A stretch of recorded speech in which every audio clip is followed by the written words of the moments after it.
ఈరోజు పత్రికా విలేకరులకు, ప్రింట్ మీడియా వాళ్ళకి, కూటమి ప్రభుత్వానికి అందరికీ మా యొక్క ధన్యవాదాలు.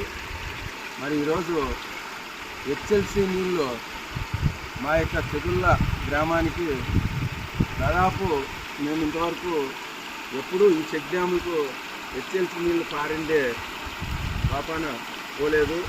మరి గత ప్రభుత్వంలో 5 సంవత్సరాలు కొడితే ఎప్పుడే కానీ నీళ్ళు మేమైతే చూడలేదు.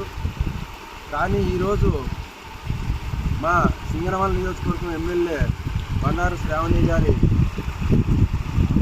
ఆధ్వర్యంలో అధికారులకు ఆదేశాలు జారీ చేసి ఈరోజు మా యొక్క అంటే ఈ వంక పైన దాదాపు మా పొలంలోకి వచ్చే చెక్ డ్యామ్లే 6 చెక్ డ్యాములు ఉన్నాయి. ఒకటి ఇక్కడ పెద్ద గుంట ఉంది.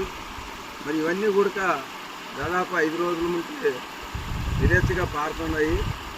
కాబట్టి ఇక్కడ దాదాపు ఒక 100 మంది రైతులకు పైన దాదాపు 100-150 మంది రైతుల బోర్లు ఉన్నాయి ఇక్కడ.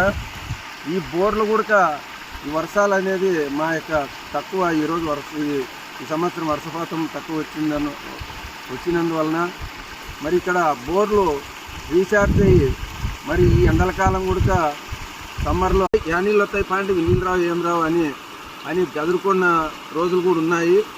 మరి ఈరోజు 10 రోజులకు నాడు రాయలసీమ ద్రోహం. ఈరోజు రాయలసీమలో ఎక్కడ చూసినా కానీ హెచ్ఎల్సి నీళ్ళు కానీ, అంద్రినీ నీళ్ళు కానీ, అన్ని వంకలు కానీ, అన్ని డ్యాములు కానీ, అన్ని చెరువులు కూడా నింపి ఈరోజు కూటమి ప్రభుత్వం చంద్రబాబు నాయుడు గారి నాయకత్వంలో అందరూ మంత్రులు కానీ, ఎమ్మెల్యేలు కానీ అన్ని చెరువులకు నీళ్లు నింపడం జరుగుతుంది. అదే భాగంలోనే ఇప్పుడు మా మండలంలోనే నారాయణప్పకుంట చెరువు కానీ, మరి ఈ యొక్క అగ్రారం చెరువు కానీ, మరి చెన్నంపల్లి 2 చెరువులకు కూడా మరవలు పారుతున్నాయి.